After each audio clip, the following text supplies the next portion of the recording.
Assalamualaikum warahmatullahi wabarakatuh. Kami dari kelompok 6 akan mempresentasikan tentang penggunaan informasi akuntansi diferensial dalam keputusan investasi. Kelompok 6 sendiri terdiri dari 6 anggota. Yang pertama ada Nurjana dengan NIM 2019-11569. Yang kedua ada Fahri Aji Wibowo dengan NIM 2019-11545. Yang ketiga ada Ayudhya Safitri dengan NIM 2019-11570. Yang keempat ada Tika Triajeng Rahma dengan NIM 2019-11572. Yang kelima ada Abi Andrianto dengan NIM 2019-11578. Dan yang keenam ada Deva Setiabudi dengan NIM 2019-11580. Berikutnya akan dijelaskan oleh partner saya, yaitu Ayudhya Safitri. Silakan. Assalamualaikum warahmatullahi wabarakatuh. Nama saya Ayudhya Safitri, NIM 2019-11570. Saya di sini akan membacakan subbab materi. Yang pertama ada investasi, yang kedua ada informasi akuntansi manajemen, yang keempat ada pajak penghasilan dan keputusan investasi, yang keempat ada biaya kesempatan dan pajak penghasilan, yang kelima ada kriteria penilaian investasi, yang keenam ada asumsi yang melandasi present value dan discounted cash flow method, yang ketujuh ada biaya modal, yang kedelapan ada pengambilan keputusan investasi dalam lingkungan manufaktur maju. Yang pertama ada investasi. Investasi adalah pengaitan sumber-sumber dalam jangka panjang untuk menghasilkan laba di masa yang akan datang. Investasi dibagi menjadi 4 golongan. Yang pertama ada investasi yang tidak menghasilkan laba atau non-profit investment. Yang kedua ada investasi yang tidak dapat diukur labanya. Kemudian yang ketiga ada investasi dalam perluasan usaha. Dan yang terakhir ada investasi dalam penggantian equipment. Assalamualaikum warahmatullahi wabarakatuh. Nama saya Nurjana, NIM 2019-11569. Saya akan melanjutkan presentasi dari teman saya, yakni informasi akuntansi manajemen.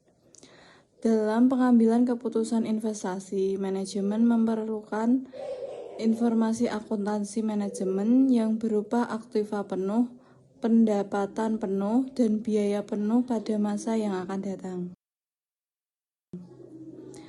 Pajak penghasilan dan keputusan investasi dalam memperhitungkan aliran kas yang keluar dari investasi perlu juga diperhitungkan pengurangan pajak yang harus dibayar akibat pengurangan biaya, begitu sebaliknya juga usulan investasi diperkirakan akan mengakibatkan kerugian biaya diferensial lebih besar daripada pendapatan diferensial.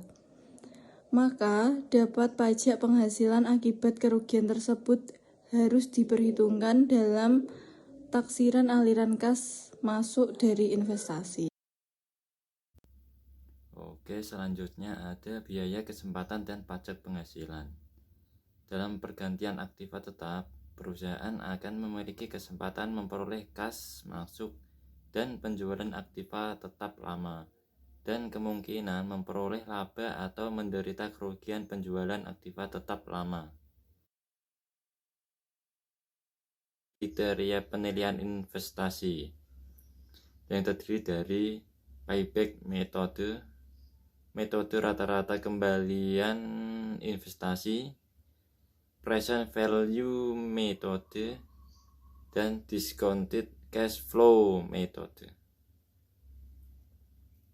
Yaitu selanjutnya ada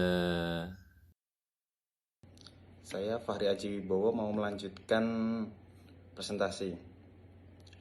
Asumsi yang melandasi present value dan discount cash flow method. 1. Semua aliran kas dianggap terjadi pada akhir periode. 2. Semua aliran kas yang dihasilkan investasi dianggap segera ditanamkan kembali ke dalam proyek lain. Biaya modal. A. Biaya modal pinjaman. B. Biaya modal saham istimewa. C. Biaya modal saham biasa. D. Biaya modal rata-rata. Pengambilan keputusan investasi dalam lingkungan manufaktur maju. Kecermatan informasi akuntansi manajemen dibutuhkan oleh manajemen dalam lingkungan manufaktur maju dalam 1. Penentuan besarnya investasi, 2. Penaksiran besarnya aliran kas masuk selama umur investasi, 3. Penentuan besarnya nilai residu, dan 4. Penentuan besarnya discount rate.